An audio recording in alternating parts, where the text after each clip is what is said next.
My brother's fiancée tried to ruin my life, and I had to expose her to save myself. For as long as I could remember, my brother and I had always been close. We weren't just siblings, we were best friends. Growing up, we shared everything: toys, secrets, even the same friends. When I got my first car, he was the first one I called to take a drive around the city. When he went off to college, I was the one who packed his bags and wished him luck. No matter what, we always had each other's backs. So when he called me a few months ago and said he'd met someone special, I was happy for him.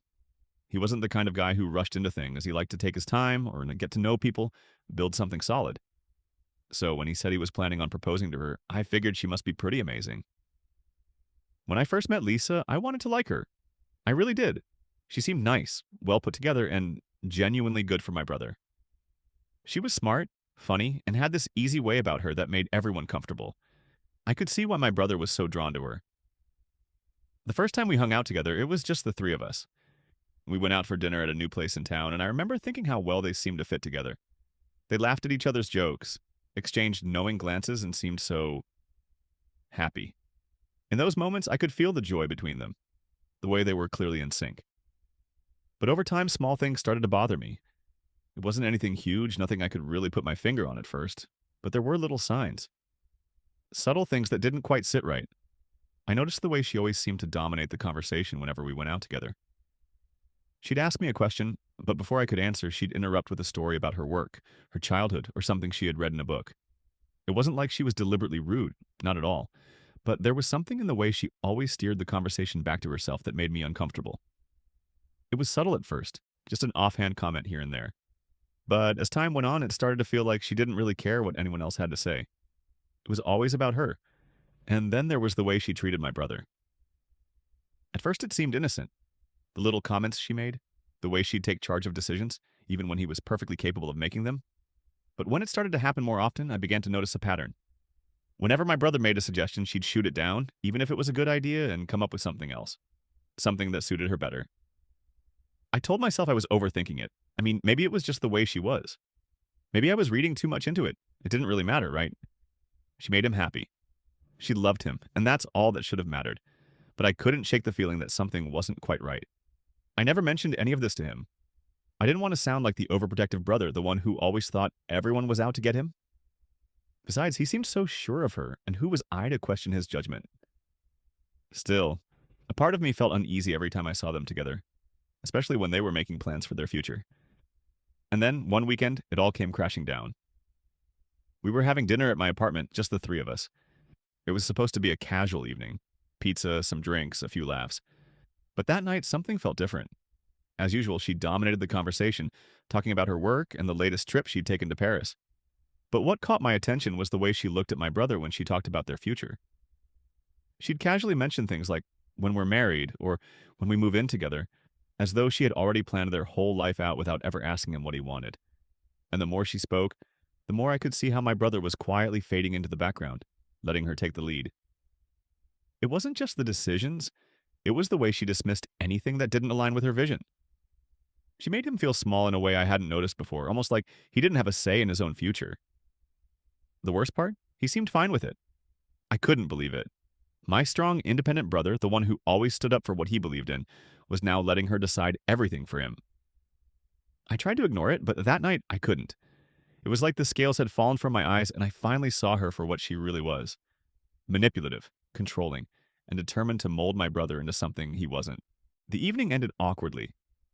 Lisa left early saying she was tired from work, and my brother stayed behind to help me clean up. We were both quiet and I could tell something was off. I wanted to say something, to ask him how he felt about everything, but I didn't want to seem like I was attacking her. So I kept my mouth shut. That night I stayed up late thinking about it all. I could feel the anger rising in me. How had this happened? How had my brother let himself be sucked into this? And why couldn't he see what I saw? I was angry with him for letting it go this far, angry with her for taking advantage of his good nature, and angry at myself for not noticing sooner. I didn't want to ruin things for him. But I also knew that if I didn't say something soon, it would be too late. I wasn't sure what I was supposed to do, or if I could do anything at all. But I knew I had to try. The days after dinner were strange.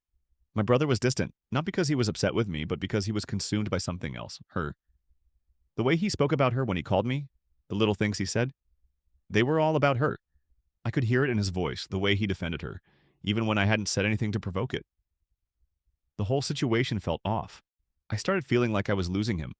At first, I tried to let it go. I convinced myself that I was overreacting, that maybe I was just being protective. I was his older brother, after all, and I knew that sometimes it was hard to let go. But something kept nagging at me, a feeling that wouldn't go away. A few days later, I ran into her at the grocery store. It was completely by accident, and I had hoped to avoid any awkwardness. But when she saw me, she approached with that same fake warmth, as if nothing had happened, as if I hadn't seen what I had seen. She smiled and waved, and for a moment, I almost let myself believe that maybe I had been wrong about her. Maybe I was just jealous. But then she said something that brought me back to reality. "How's my fiancé's big brother doing?" she asked, her tone syrupy sweet. But there was something in the way she said it that didn't sit right. It wasn't genuine. It was patronizing, like she had already won. I tried to keep things civil. "I'm good," I said, forcing a smile. "Thanks for asking." She leaned in closer, her smile widening. "Tell your brother I'll be stopping by later tonight. He's been working so hard lately, but I think he's overdue for a little surprise. We're celebrating tonight." I nodded, unsure of how to respond. She was always doing these little things, planning surprises, making decisions without even consulting him, creating a life that he hadn't fully agreed to.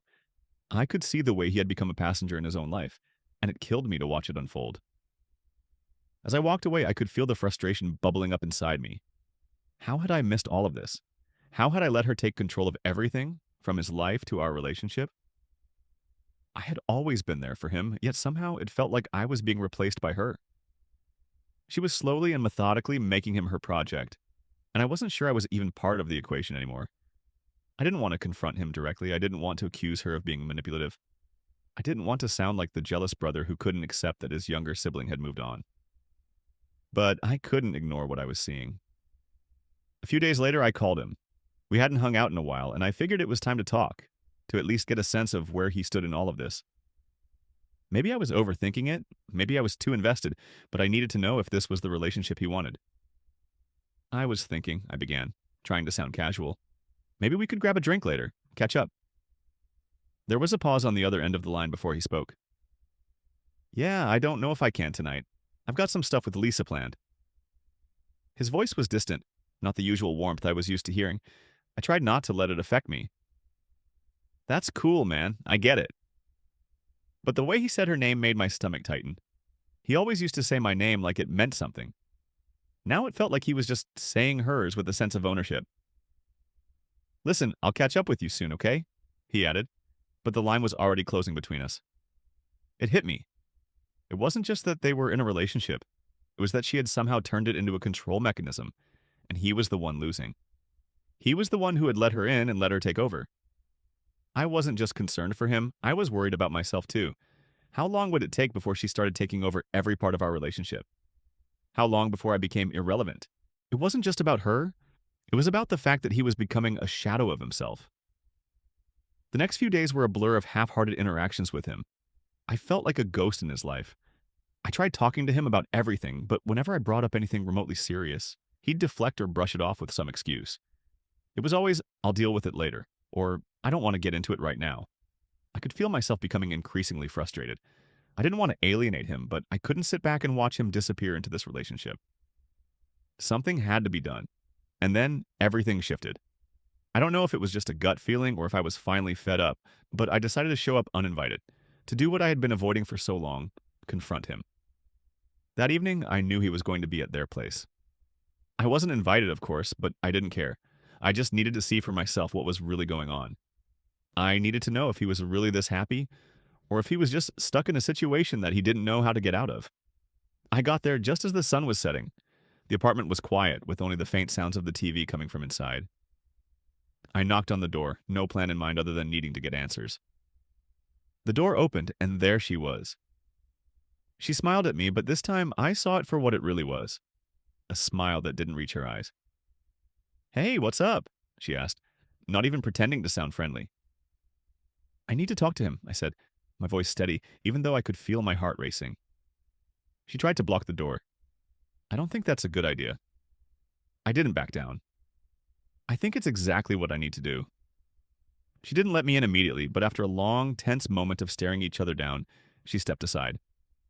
I walked past her, my heart pounding in my chest, feeling a mix of anger, frustration, and a weird sense of finality. I knew this was going to be the moment where everything would either fall apart or somehow finally make sense. He was sitting on the couch, his back to me, facing the TV. Lisa was standing near the kitchen, watching me with a look that was a strange combination of annoyance and a forced politeness, as though she was trying to maintain control over the situation. I could feel the tension hanging thick in the room, the kind of silence that's almost deafening. "Can we talk?" I said to my brother, trying to keep my voice calm. He turned around slowly, looking at me for a second, before the recognition flickered in his eyes. He wasn't surprised, not really. He'd known this was coming, I guess. But the moment our eyes locked, I could see the tension in his shoulders, the way his face tightened. He didn't want to deal with this, but at the same time, he knew I wouldn't let it go. "About what?" he asked, sounding a bit too casual for my liking. His voice lacked the usual warmth that I used to hear when we talked.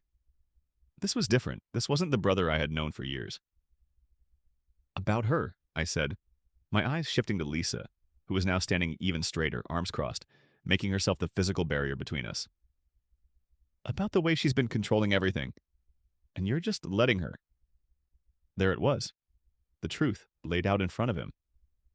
I wasn't going to sugarcoat it anymore. I wasn't going to sit back and let him continue down a path that wasn't right for him. Not after everything I had seen. Lisa stepped in, as if to try to diffuse the tension, but it only made things worse. "I think you're overreacting," she said, her voice sharp and defensive. "You don't know what's going on between us. You don't understand our relationship." "Exactly," I shot back. "I don't understand." "Because I don't see a relationship. I see manipulation. I see someone who doesn't care about him, not really." She stepped closer to me, her posture rigid. "You're being disrespectful. You don't get to come in here and tear us apart just because you don't like how things are going." I turned back to my brother. "And what about you? Are you okay with this? Are you okay with her controlling everything? You've changed, man. You used to have your own opinions, your own voice. Now all I hear is what she wants." He didn't answer right away. He shifted uncomfortably on the couch, avoiding eye contact. The silence between us was thick, heavy. I could see the guilt in his eyes, or was it embarrassment? Whatever it was clear he didn't want to have this conversation. "I don't need you to tell me what I should do," he finally said, his voice quieter now, almost defensive. "I'm fine. She makes me happy." "But at what cost?" I pushed. "At the cost of your independence? At the cost of who you really are? I don't recognize you anymore." Lisa scoffed. "You don't know anything about us. You're just jealous because you don't have someone like me in your life." It was like a punch in the gut. She didn't even try to hide her disdain for me. It wasn't just that she didn't care about my relationship with my brother. She had no interest in understanding why I was concerned. "I'm not jealous," I said, my voice cold. "I'm worried. You're not making him better. You're making him smaller. And you're making him forget who he is. Maybe you're too selfish to see it." There was a long silence. My brother sat there, still avoiding eye contact. He didn't say anything. It felt like the air was thick with something unspoken. Guilt, shame, or just the weight of truth that he wasn't ready to admit. Then, after what felt like forever, my brother finally stood up. He didn't look at me. He just walked toward the door, opened it, and looked back at me. "I don't want to hear this anymore," he said, his voice now firm, but there was a trace of something softer in it. Almost a plea.